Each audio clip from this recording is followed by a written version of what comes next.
Hey everybody, it's Bust with Battles with Bust number 560, and today we'll be playing Annie Jhin. And so our second video of Dreamlit Pass does not include any new champions, but these Noxen cards to come out of this set are bonkers. And so I thought it would be nice to come out here, do a little aggroing, do a little attacking that everyone loves to do, and showcase some of these new cards that are now available to Noxus. And so the first and foremost, the most interesting one to me is going to be the Arena's Greatest. This is the Noxen story to come out of the new set. At level 1 and level 2, it gives an ally +2 attack for this round, and then at level 3, it says an enemy unit cannot block. And so this is a very, very powerful early game thing. If you're just thinking in the normal context of playing cheap units and attacking, you can most certainly play 1-drop on turn 1, play a 1-drop on turn 2, play the Arena's Greatest on turn 2, and then start attacking for like 6 or 7 points damage, or 6 or 7 points of damage in these super early games. Opens just for very aggressively oriented draws. But the next thing that really draws me to Annie Jhin is if you're not familiar with how these stories work, each of these abilities is a skill. And so it does operate at focus speed, but you can see the Arena's Spoils. It gives an ally +2 attack for the round. This is a skill. And so being a skill, it's going to activate Annie, it's going to activate Jhin, it's going to activate Mana Soul Student, and it's going to give us the opportunities to come in and pop off super heavy in the early game. And so while we used to be limited in our 1-drop opportunities in Annie and Crackshot Corsair, it gives us another 1-drop, or I'm sorry, the Legion Saboteur as well, but the Arena's Greatest gives us another 1-cost card that can activate the skills. Now, the next very interesting thing with the stories in regards to Annie and Jhin is most of the cards only activate once, right? So if we see a card like Imperial Demolitionist, Solari Sunhawk, the Stagehand, Arachnoid Sentry, these are cards that we play it activates a skill,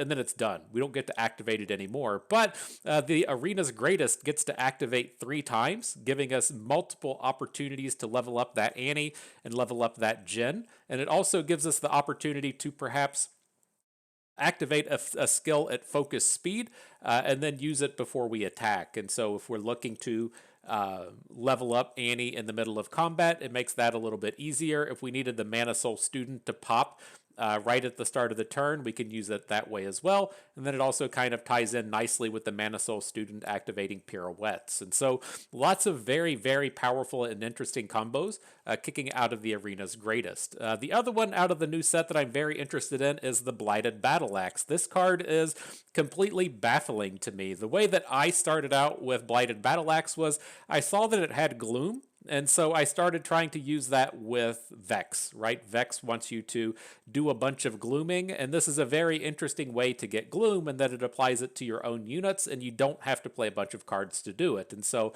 if we're thinking in context of a Vex deck, maybe we play a 1-drop, then we play Blighted Battle Axe on turn 2, and then on turn 3, that's going to activate a gloom because the Battle Axe falls 1, and then on turn 4, we play a Vex attack, and we've got, more gloom stacks out there and happening. But the thing this reminds me of the most is actually Yuumi, right? We just had Yuumi rotate out of the format, giving a unit +2/+2 for 3 mana, and then slowly growing it over the course of the game. Just spending 2 mana to give a unit +3/+3 once and +2/+2 later on in the game is enough. Like, this is fantastically powerful. If you want to think of a curve as to where, say, we play a Legion Saboteur on turn 1, we play a Blighted Battle Axe and equip on turn 2. If the opponent does not have a unit to come out and interact with that, then they're just going to get domed for 6. And then if they do have a unit, that unit is just never winning the combat, right? There is no other 1 or 2 drop in the game that is going to jump in front of a 5/4 attacker and win the combat at the end of the day. And what's actually very likely to happen in that context is that an opponent plays a 2-power unit. And so if we're attacking with the Legion Saboteur, it's a 5/4. Opponent blocks with a 2/2. That Saboteur still has 2 health, so it's going to go into the next turn, survive the gloom, be ready to attack again, probably trade off the next turn, and then we now have a fresh Blighted Battle Axe to equip to another unit. Just very, very powerful shit that you're able to pull off with this thing, and I suspect this card is going to be a nightmare for days to come. I've really been trying to figure out ways to get this into elusives, so that was what Riot just spent a great amount of time trying to get rid of in this expansion, is getting rid of these obnoxious elusives decks. Well, now we can just play Teemo, and we can play Daring Poro, and we can play the new elusive Poro along with Blighted Battle Axe, and just start attacking with that 4-power elusive on turn 4. Feels pretty good.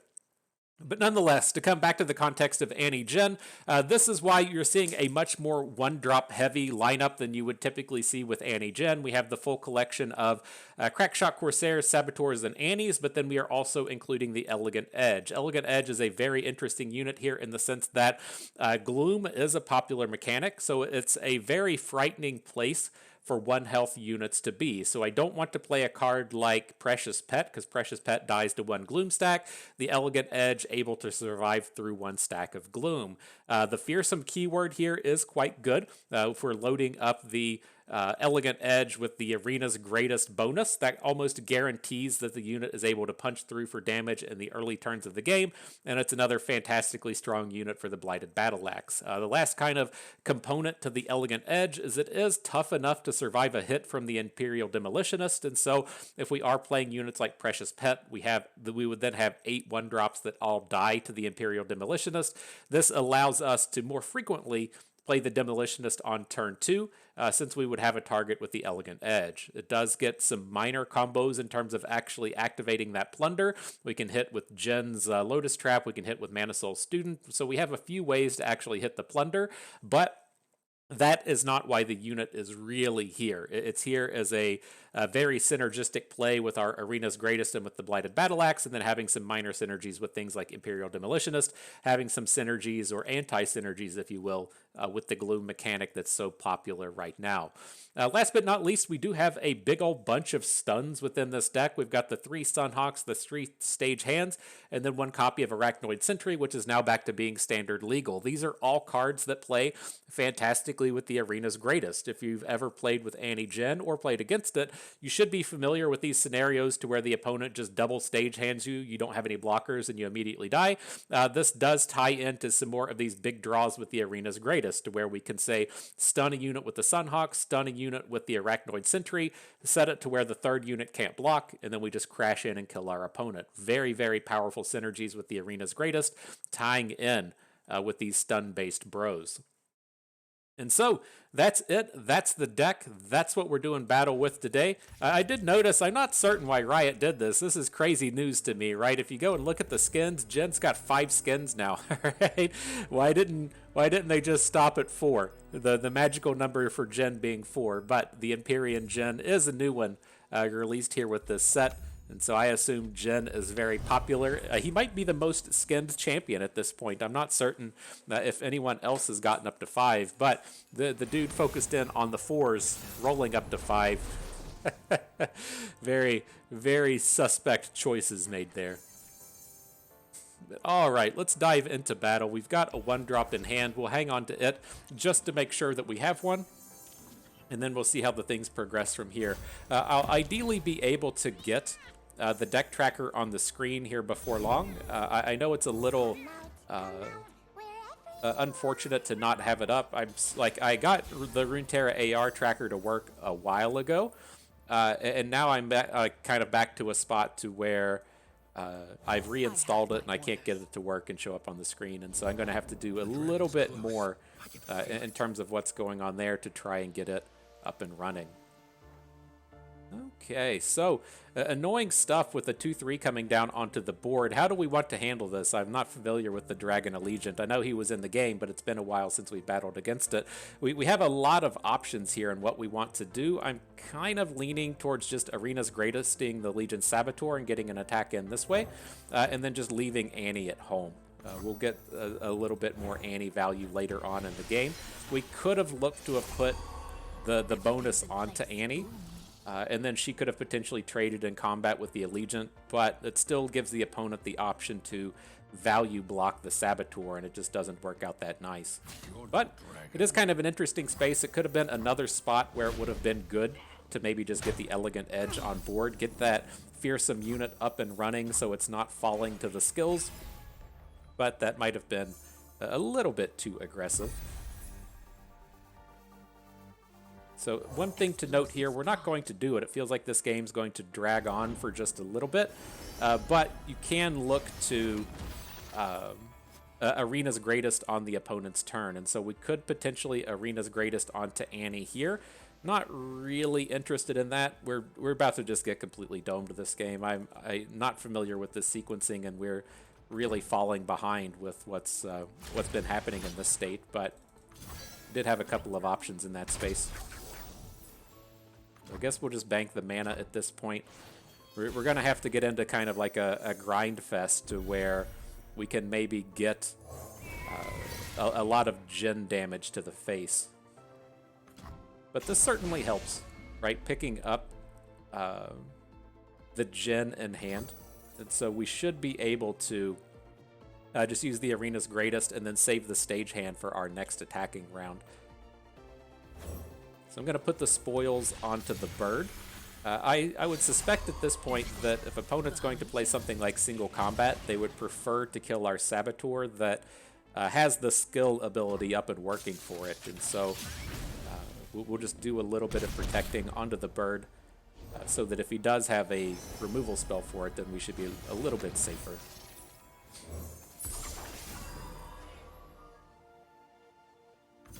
All right, and then this should show you a nice build-up, you know, to what we're capable of doing on these game-ending turns, right? We should be able to hit a unit with the stage hand. We should be able to set a unit that can't block with the Arena's Greatest, and there's a very good chance that our Jhin is going to be able to Lotus Trap a unit as well. And so I'll take the pass here. I just think that, you know, even if we pass on all of this mana, there is just a humongous chance that we just come in and stun every single one of his units and then just still blast for a ton of damage.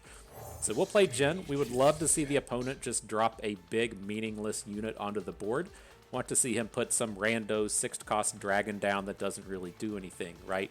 If he has the Enraged Dragon to kill off a unit, that kind of sucks, but beyond it, I think we're actually in pretty decent shape here.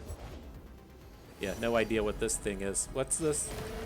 2 enemies and disable their keywords or something? That seems kind of annoying. I didn't fully gather what that thing did, but it seems like it's annoying. I am frightened, but I am ready. All right, let's start dropping in the stuns. Your adoring public awaits. I think we probably sequenced this in the wrong order. Let me see. We're going to get 2 more activations, right? And so we're going to say like deal 1 to face and pirouette a unit. It just feels like we're going to attack with Jhin, and there's going to be the realistic chance that. Oh, here's where the problem is. I'm not quite certain how this is going to play out, because we're going to use the Arena's Greatest. That's going to set a unit that can't block. That's going to be the 3rd activation that we need to kick off the Lotus Trap from Jhin. And we would ideally be in the spot to where we just Lotus Trap the unit that can't block. Yeah, I knew I was going to mess this up. But we should have gone kind of in the different direction with this, right? If I was a little bit more versed with this, we would have been able to get that into the space to where none of his units could block here. I think we just messed up the Jhin flip as well. Nope, we did it in the right order. He flipped in combat. 1 short. We're close. All things considered, I don't hate it. Right? With just a little bit more help, we'll be able to finish these things off. We might be able to Lotus Trap here real soon. If he doesn't open attack on us, we can Lotus Trap for the kill. Oh, he's got to heal. Got to heal, huh?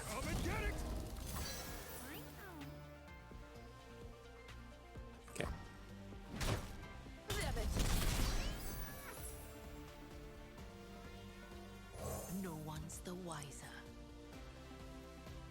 So we'll call this if Bust wasn't terrible.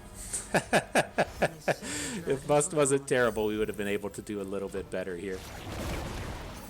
So do we die to this? We technically have to block 2. I'd like to go into the next, well, we just need to get into an attack for the next turn, right? So we can play our card. It's going to deal 1 to the face, and then we should be able to open attack next turn with Jhin to deal the 4 damage to face and finish this off. Okay, there we go. You don't have to be good at the game, you just have to be good enough, right? Don't have to be good, just be good enough. But those synergies are fucking insane, right? We should have won this game on the previous attack. We got sloppy in there. I'm still learning to Jhin with the best of my abilities, but that was what I was really trying to hammer home that you're able to do with this deck in terms of just generating pure nonsense to where you're able to shut down the entirety of your opponent's board, right? We shut down 4 units on that turn. So it's just an incredibly powerful thing to be able to do. And I think that was just an absolutely fantastic showcase of what the story is able to do. Yeah, like the stories are very interesting to me. I'm a boomer, and so I played Magic ages and ages ago. And back in the days when let's hang on to the 1-drop in the Jhin and then cycle for some more cheaper stuff. See if we can't find some of those more aggressive early plays. But no, I played Magic in the boomer days of LoR when the Planeswalkers were first released into the game, and nobody was like super interested in playing with the Planeswalkers, right? You played with them because they were the new and exciting thing, but nobody realized how good they actually were. And I feel like in large part, the reason it's tough to see why the Planeswalkers were good is it's a space to where how are we going to handle this next turn? Are we going to just play are we going to actually stagehand a Herald of Dragons? That sounds kind of shitty. I think we're just going to end up open attacking and then following up with the Mana Soul Student. Then on our turn 5, we can try and make a stagehand play. I don't think Bird changes anything. Actually just ties in with the stagehand nicely. But no, like nobody realized the Planeswalkers were actually winning games. It was like you would put a Garruk on the board and he would make a unit, and then he would give you 2 mana 2 turns later, or the next turn, and then he would make a unit a little later, then your opponent would try and interact with him and stuff. Like it was a very what felt inconsequential collection of plays, but it was just such a huge scaling advantage that it just did a fantastic job of winning you the game. Like the same thing with cards like Chandra. I played a lot of Chandra, and being able to like kill a unit, deal 2 damage to the opponent, kill a unit, and play through that kind of cycle was just incredibly powerful. And it just took a long time to realize that those Planeswalkers were coming out and just winning the game. Because it didn't immediately feel like it. And so I think that that's what we're going to see out of these stories, right? Giving a unit +2 attack, giving it +2 attack, and then making a unit can't block doesn't feel like a humongous collection of activations. But the way I kind of tried to describe it the other day was, what if you could play Decimate for 1 mana, and that Decimate did more than just 4 damage? And that's what the 1 mana story feels like out of Noxus, right? It deals the 4 damage through attacks, it deals more damage with the can't block, and then it's also coming in and doing a lot of extra work in terms of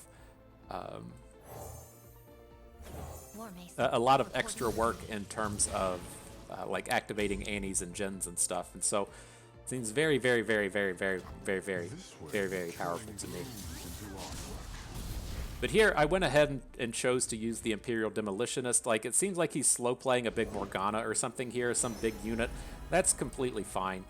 We're going to miss out on a Jhin attack this way. I guess we don't have to miss out on Jhin. We can just replay him if we want to. That does let us kind of poke these backline units for a little bit of damage. I'm not a super well-versed anti-Jhin player, but with the other Jhin in hand, I kind of feel like that's the space we want to be in, because we're just going to replay another Jhin on the next attack token, or on the next turn. Alright, we don't really care about any of these units, and then we can look to just come in for another big round of stuns on the next turn. Any damage, don't care. Guess we have to worry slightly about a rally, but at the end of the day, I don't think it's that big of a deal. Let's just bank all the mana. I'm not certain here if we should just be, say, like replacing one of these units with the Crackshot Corsair. Maybe we should. I'm going to lead with the Demolitionist. Like we'll end up getting a Jhin flip this turn, right? He's about to flip right now, so he does have to worry about some bullshit like Morgana, but I think that we're going to be able to just come in and get a ton of stuns.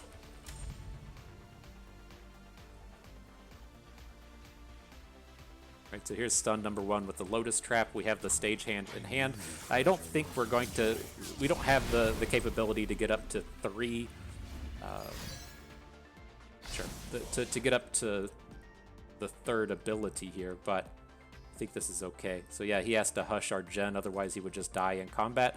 And we should be able to Stagehand one thing, play the Crackshot Corsair over top of the Elegant Edge, and then boom in. I think that's where we're at. We don't need to actually deal a ton of damage here.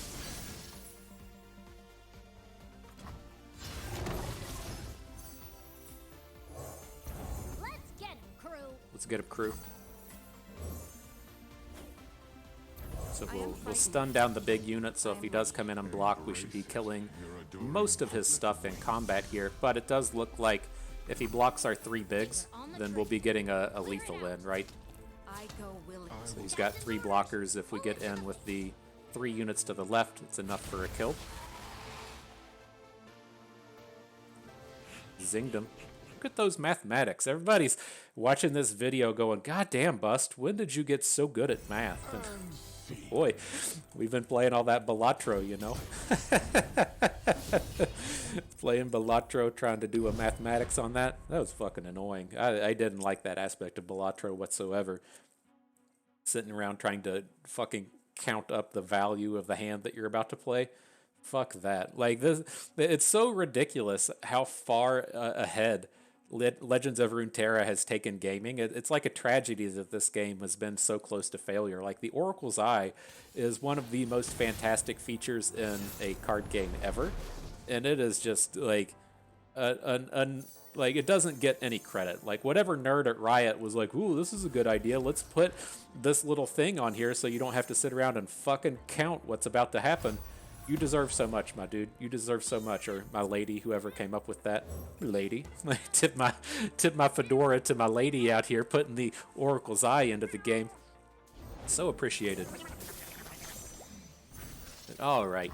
Let's see how this goes up against Jinx Teemo. You got to assume this is some kind of very aggressively oriented number. Our hand here is bad, right? This is not a good start. We have the Arena's Greatest, but we didn't find any 1-drops to go along with it. Opponent has a defensive superstar here in the early game and the Otterpuss, and it's just not looking to be a fantastic start. We're going to struggle here. Still going to drop the Sunhawk, try and get some of these plays going. Looks like it's highlighting the Teemo. I thought this was supposed to be random. I didn't realize it showed it as it was on the screen, but it helps. Something.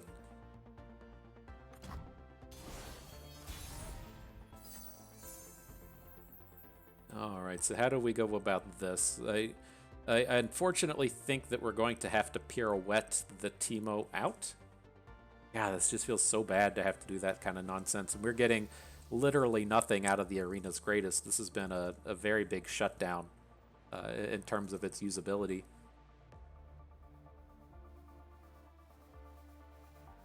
It's just like, do we ever get to deal damage to the opponent? I don't think so. I'm going to just start activating though. We've got to get these activations onto Jhin. We've got to get these level ups started. We can perhaps get built up to a position to where interesting, hit with the pokey stick or something. We get built up to a position to where, you know, maybe we'll have both can't block things on a turn 4, but that doesn't strike me as where we really want to be. I'm just going to end it here. We're looking to pirouette. Maybe he'll play a unit beforehand and we'll get a little bit of double value out of this thing. I don't know about you, but I'm all for the double values. Do we ever just take the Teemo hit? I mean, the thing that we could look to do here is to just go ahead and use the Arena's Greatest to activate the Lotus Trap, and then get the 1 mana Pirouette. And then we can still follow up with Jhin. I think that that's okay.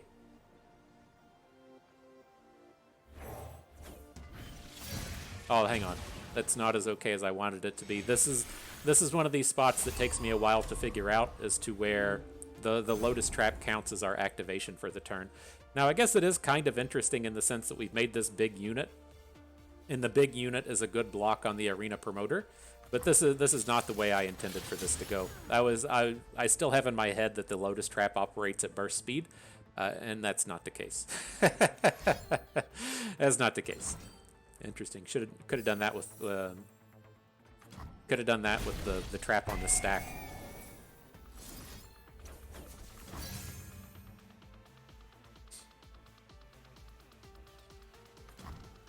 So that was nice. We probably just saved ourselves 5 points of damage, which can be absolutely huge against Jinx. All right, well, we'll at least have a big attack formulated for this turn, right? We can get all of these stuns. We've got 2 stuns in hand. We can get a activation out of the Arena's Greatest. We're going to get a Lotus Trap out of this as well. And then we just picked up another stage hand, and so let's see how this goes. I'm going to go ahead and play the Arena's Greatest first. We should just be able to come in and just stun literally everything. It's a big old boy.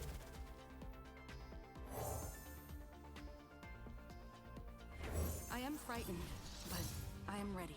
Embrace it. Where's our Jhin at? 2 of 3. So the next activation is going to activate the Lotus Trap. So we don't even have to use our... Prepared for anything. Okay, we will need to use our Arena's Greatest now.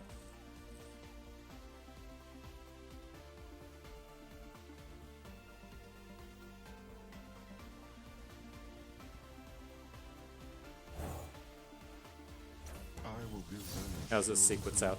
This is gonna fuck us as well, isn't it?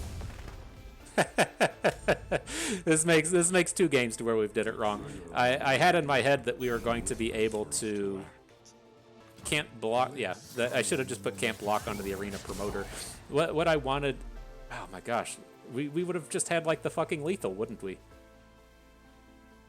Jesus. I am frightened, but I am ready. Embrace it. Right? We could. I had in my head that we were 1 ability short of doing this, and it's not the case whatsoever. Shit. It's also a bummer that if we had put the stun onto the Teemo, right? If we had, I'm not certain if we could have got it that way, to where if we put, say, like a can't block onto the Arena Promoter, then we would have potentially been able to use the Jhin ability to kill Teemo and the 1/1. Vandal scouts are never afraid. So what do we got here? We're dealing 11. Ooh, is this a Mystic Shot? That's a good Mystic Shot. But again, I feel like this is a very, very strong showcase of what this deck is capable of doing. And if I had like 20 more games of Annie Jhin, I feel like I would have had the time to not mess this stuff up as much. And so I'm very, very interested in how that will eventually play itself out. Let's see, this isn't lethal. Hopefully this keeps us enough from the danger range.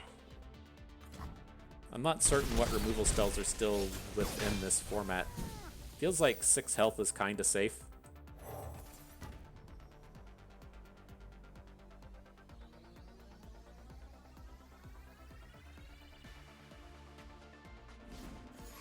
Let's go into the face, go into the Jhin. This is going to be a blowback.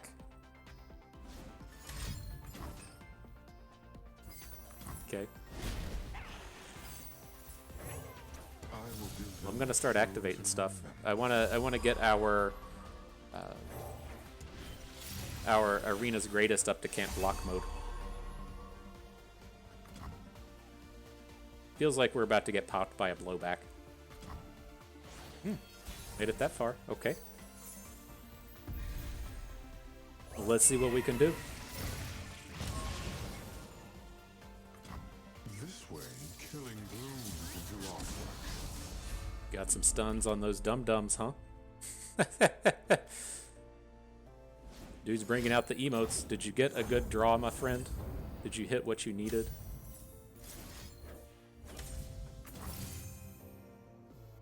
So where are we at? We can take him, looks like, to 9? We're going to be short, aren't we? We've got 3, 4, 5, 6, 7. If we hadn't leveled up our can't block, then we could have gotten through that one.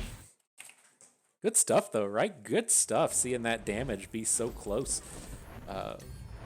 This deck, I have a really tough time deciding if this is because we're in Platinum or if this is because we're in like the early piece of a new format, or if this deck is just insane. But I'm I'm getting a much closer feeling to insane. So non-interactive, all those bullshit that you're able to do. Now maybe we've just been getting lucky draws with like the Jhin and the Lotus traps and that stuff all popping off. But man, I don't know. This feels nice. Feels like we should be able to come out here and just like deal with Morganas and not feel that bad about it. Okay, let's hang on to this. This will be our first opportunity to showcase the Blighted Battle Axe. I don't think that this is going to be a primo matchup for the Battle Axe, right? We are up against Norra Vex, which I assume is going to have access to things like Norra, which are going to be problematic, but let's see how this kicks off, right? This is that kind of exact scenario I was talking about a little bit earlier as to where, you know, do you want to play Norra? You kind of need to play Norra to get a block in right here, but that block isn't very good. Oh, this is a struggle. That's one of the worst cards we could have to run into. Not only does he get the block for the damage prevent, he gets the equipment removal off of the Explorer.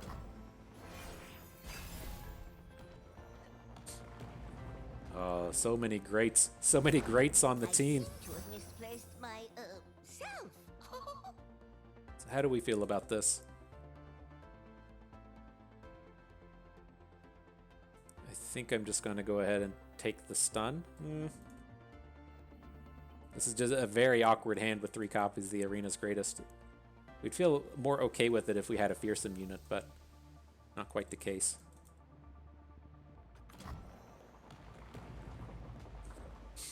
Alright, let's just see what happens. If he sends it back to us, it's not that bad, right? He doesn't get the portal off of Norra. He's not playing any more cards. I assume he's going to play another card here. I'd like to get the Mana Soul Student onto the board this turn, but it's not a necessity. There's magic, and then there's me. Yeah, but we should probably be hanging on to the Pirouette. It at least lets us, if this Mana Soul Student sticks, which isn't that crazy to think, we can roll into the next turn and activate a story. And that's going to activate the Mana Soul Student and then give us the plunder for the Pirouette. Well, this is weird. Like, this is very weird to me as to why hasn't he like blown up the equipment? Like, what is he expecting to come in to where that doesn't work how he wants? What is this thing? The first time you invoke, summon a Dragonling. I don't think we have to worry about this turn. This has like a lot of potential to really to be really bad for us.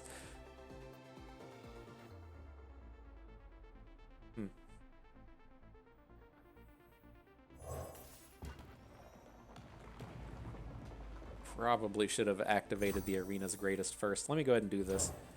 I'm going to activate the Arena's Greatest. And then I'm going to play the next one, just to make sure we get that Mana Soul Student hit in.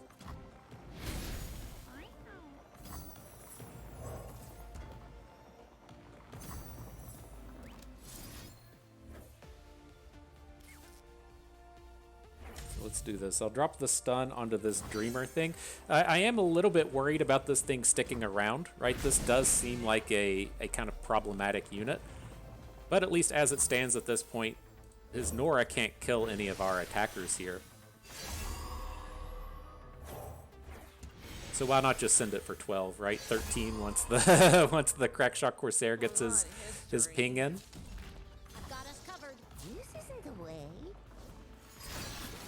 He does have an invoke. What is this, a Cosmic Call? Did not expect Cosmic Call. I didn't know what existed for this. So many colors. Oh, what's that? So that's kind of brutal. And then he has the discard. Okay, GG. That was a horrible draw. I think that matchup probably isn't completely horrible, right? Norra is not really the deck I'm looking to be playing against a bunch of, but that 3 arenas greatest without any good units draw was a tough point to try and deal with. It's like whenever you draw your opener and you have 2 Nox and Fervors in it, and you're like, ooh, this is gonna be a bad day. This is not gonna be a successful round of combat. But I think it's okay. Let's get ourselves one more battle in here. We'll get in a game 5. Feel pretty good about it. See if we can't keep Jhin up into positive win rate. It's been in a good space though, right? Some of those games were pretty crushing. I fumbled around with the other one in there. It's one of these spaces to where Jhin typically doesn't get a lot of credit in terms of being a particularly skillful aggro deck, but I think that's just not fair. So here I'm going to lead with the arena's greatest. I'm not certain if there's a world to where we ever want to play the Solari Sunhawk and take a stun on this next turn. Like, I don't think that's where it's going to be. I'm pretty certain that we want to get the Elegant Edge on board for the Fearsome, and then we should know a little bit better where we're able to take this. And so I'll bring in the Elegant Edge here. The intent for the turn is going to be playing a second Arena's Greatest and attacking for 5, because I don't think he's going to be able to interact with this. And so we can follow up on the future turns with these other units. This is also kind of an interesting spot in, do we want to burn through any of this, burn through any of these plus attacks next turn so that we get to do a can't block on turn 4. I don't think this hand is capable of winning on turn 4, but there's a lot of interesting stuff that you could potentially do there. And oh man, what a shithouse in Jhin turning up. Very interesting, very powerful what he could potentially do. So I think we're going to take this 7 damage. I don't really want to be dropping stuns. I would prefer to save the Sunhawk for opponent's turn 5 to where we can potentially shut down... is Hecarim even still a 5? No, he's a 6. He can still shut down Gwen. So yeah, I'm going to leave these at home. That might be a mistake here, right? Well, we're probably never getting up to that huge amount of damage we need to finish the game off this turn. Where could we potentially been? Say like 4, 7, 8, 10, 11? 11 or so sounds about right.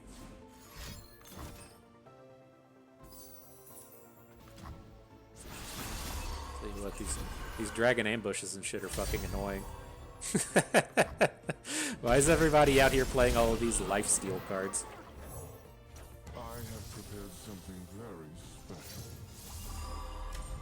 Alright, so let's start taking all of our activations. Can we just go ahead and do this? No. So we'll have to do the Mana Soul. Then we'll do...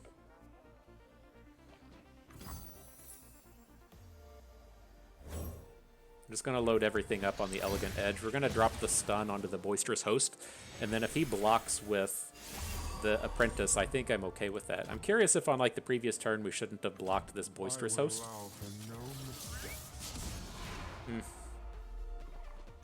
Right, because now we would just be getting in cleanly.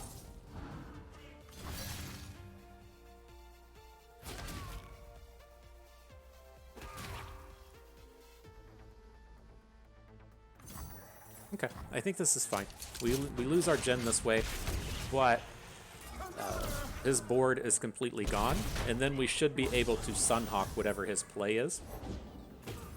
Shadow Apprentice is a little scary, but the ultimate scary thing here is him hitting us with an elusive. Or I'm sorry, with a ephemeral. And so if he has another dragon ambush, that's kind of fucking annoying. But if he plays a big dude here, we have a lot of potential just to get a stun in. Our purpose calls to us. We cannot turn away. Fell embers. So we get the stun on the stagehand now. Can't block that guy. I did the mathematics on that one. Explosives primed. Is there anything else that zings us here? Again, I'm a little unfamiliar. It's been a couple of months since we were battling day to day in the Legends of Runeterra. Okay, I think we're good now. We do have to worry about something like a dragon ambush, but we should have spent that mana. We're like open attacking 100% of the time here. That's so cool.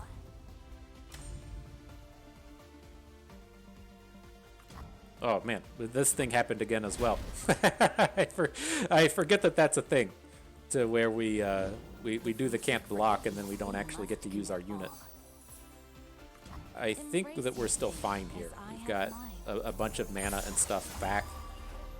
We can still drop another can't block. We are at the threshold of something great. We just got to get to 7, right? That's not that big of a number. I have my orders.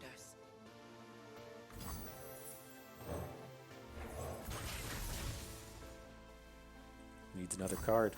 In position. Sloppy for certain, but I think we might have done it.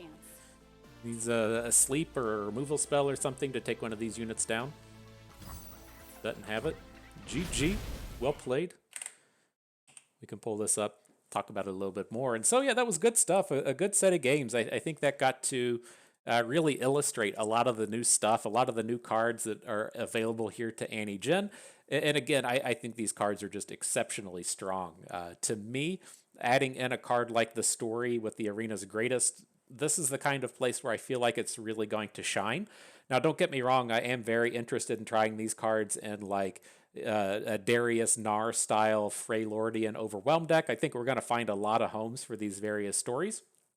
But on like day one of the meta, I feel like this is a pretty good place to be putting a card like the Arena's Greatest, in the sense that it works so well with all of these abilities and actions in here. And so very powerful deck, very strong. Again, if you're looking to really climb up the ladder with this, you could see in here there were just like turn after turn after turn of where we sequenced stuff wrong and messed things up. And once you're really familiar with the deck and able to kind of capitalize on those things, you should be able to just punch this up the ladder. And so people will give this deck a lot of crap in the sense that it's like herder, you just played a bunch of stuff and attacked and won, or you double staged hand me and won. But there's a lot of opportunity in here to really choreograph your plays in a way that are going to give you maximum value out of this stuff.